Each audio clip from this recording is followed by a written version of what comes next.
No, Lammy Surgeon's done really well. He's improved an awful lot since he won Jerry Fielding.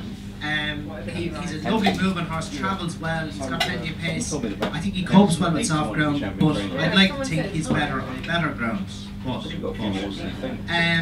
Duvan, I do have a lot of time for. He's been very impressive. I agree with Mick that he might want a bit of juice in the ground.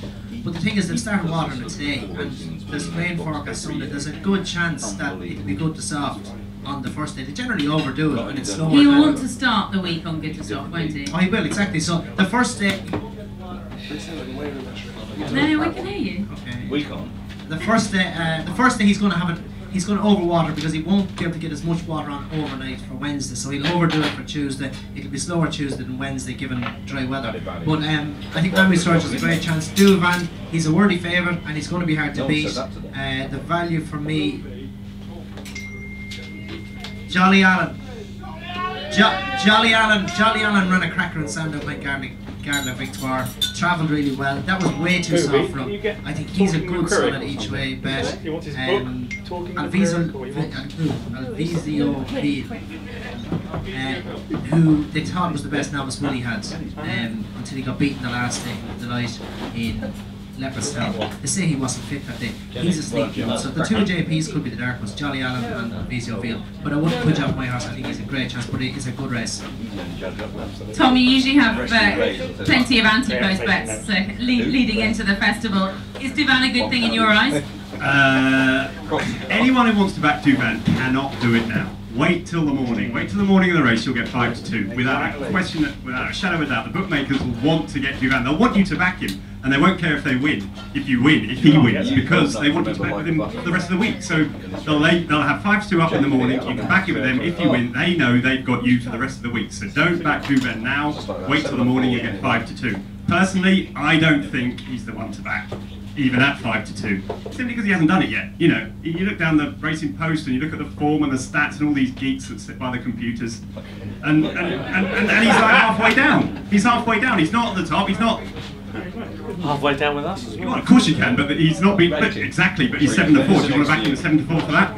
I'm with Barry here. I think Jolly Allen has got a great chance. I thought he ran that form at Sandown's really good. It was terrible ground that day, and he didn't jump so well. And the other one is Huey. Now I don't know what Barry thinks about Huey, but the form has worked out really well. Everything he's beaten has come out and won by miles. For me, I know a friend of mine went to visit John Ferguson yesterday, and he asked John Ferguson about Huey, and he said he's grinning like a Cheshire cat. The horse is working brilliantly. Whether he's good enough to win this, I don't know. It's a top race, but I think the vibes were that he's better than Parlour Games, and he's going to run really well. That's true. Barry second best up a You want to do it? Okay, we have 26 more races to get through. Let's move on to the Arkle. Right, the Arkle. Look to previous runners with course form. 9 of the last 11 had either won or been placed at Cheltenham before. Underso, I'm going to start with you. Sorry. Back to me. Back to you. Is this number 2 good thing of the week?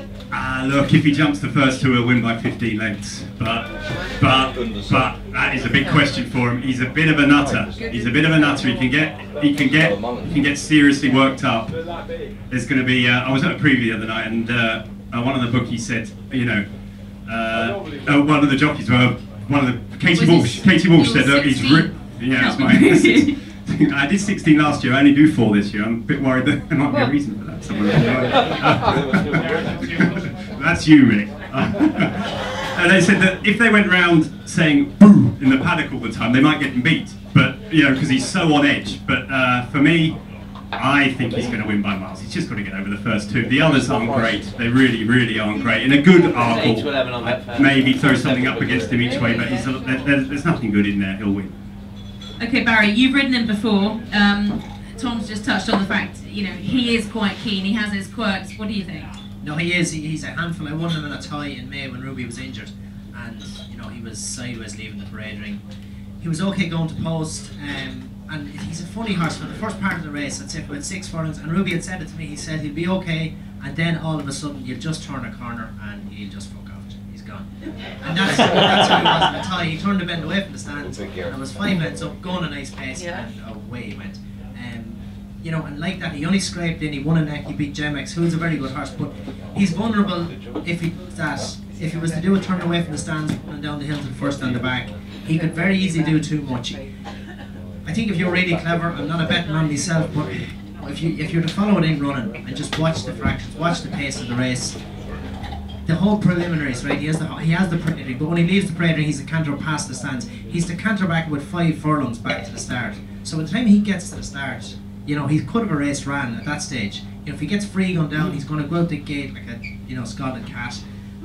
As I say, it happens on bends that he seems to go quicker. He was very relaxed and Leopardstown instead. But if he does get the revs up, turn away from the stands and blitzes down the back, you know, I made the run on Finian's Rainbow being keen and got beaten by Benora. Finian's Rainbow went on won a King George. So that's the level of horse that can get beaten in an Arkham by going too quick. So if he gets his fractions wrong, the horse, I mean, not Ruby, he is vulnerable in the latter stages. I think Justice Hill will stay well. It's hard to find the one to oppose him. Vibrata, Valtat, you know, his form against Top Gambit, good enough in Warwick. Clarkham's disappointed, Sergeant Reckless, hard to fancy him. I think my horse is an each way shout. He's 10 to 1, he's good value. Okay, what about Justice Hill? Because he slightly hasn't lived up to expectations so far, but every time I've seen you interviewed after it, you've always come back and gone, don't lose the faith. You know, he's a horse you think a lot of. I do, and he schooled really well last week, and he's going to school again in the morning. I jumped 10 fences on them. He's a funny horse that knows slower run races, ordinary novices, when they're going that little bit too slow, as he did at the ditch going away from the stands in Kempton over 2.5. When the race steadied up and he's gone down, and you know, you're meeting him on a short straight and you just want to pop it, and he's a stride away from it, and he thinks, oh, we can go now if we want, and he just lets fly. He doesn't lack the scope to make it, but he's landing slightly on top of the fence, if you like. He's frightening himself, knocking his confidence, losing his rhythm. But if you watch him over the last 3 in Kempton, the last 4 in Doncaster, when the pace is on and he's flat to the boards, he's no option but to jump the fence as he meets it. And it's going to be that way from word going Cheltenham, but his jumping has improved an awful lot. You know, Nicky's been working on him, Yogi Bryson has been working on him. I'm schooling him in the morning. I don't think jumping's going to be an issue as much as any horse. It is a novice chase. I think he's good value each way at 10 to 1. He does stay well. Okay, Fitzy? Well, you know, Barry has said it all really about On the Soul. He's written it. Now, do you want to take 4 to 7 about a horse that's never been to the Cheltenham Festival? The roar from the crowd alone from the first race will set him alight. He'll be walking around the pre-parade ring at the time. And I would be genuinely concerned. He's the best horse in the race by a mile. But he's 4 to 7. He's never run at Cheltenham. He's fractious. If they miss or fluff the start, they then have to stand and start. He'll go from 0 to 60 in about 4 seconds, and he'll be going flat out down over those first couple of fences. Even the best jumpers fall. He has already fallen in a novice chase. He's too short. He'll either win by 20 lengths, or basically he'll be nowhere. And I think Barry's horse, the value against him, the horse was second in last year's Supreme Novices Hurdle. He's a very good horse.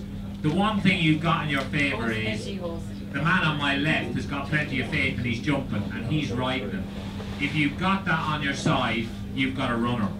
And I think, you know, I'd rather be playing his horse at a big price than backing On the Soul. I think On the Soul, he could well win and he could well win 20 lengths, but I don't want to back him at 4 to 7. What about Slim Jim on the end? Just asking you a question. Why don't they put earplugs on a horse like this? Yeah. He does. He won't hear the noise then? No, it doesn't matter. It doesn't be like he was finding the parade ring and that's how he walked around. As soon as I got in his back, he's sideways and climbing rails. Well, stats for you: 18 favourites and 82 runners and 1 in position, very good. And there have been 6 odds-on winners, just 2 odds-on losers. And look at the odds-on winners. There've been really great horses. Sprinter Sacra won it. Chinrala, Pendle. And more. Flying ball, you know the flying ball, don't you want? Great horse. Just use the microphone, John. Use the microphone so people can hear you. Well, I sort of sling it around a bit, but you're quite right. But, so it's a good race for the odds-on. I think he's going to absolutely slaughter them. And Justice Hill, how far behind on Justice Hill will you think you'll be? Will you be able to see this? At what stage? What because there's only one winning post. Yes, there's only one point of Barry's match. Seriously, Barry, will you be trying to creep up, crawl? I'd say I'll be flat to the boards. all the way. But if I'm flat to the boards, that means Undasu is probably going too fast. So, there's only one minute post. How far will he be behind after a mile? I'd say from 10 or 12 lengths, I'd be close enough. Well, you've got the tactics, you know how the race has been run. Trap to line, the winner, hit the bookies. The highlight of day one, the champion hurdle, the Irish seem to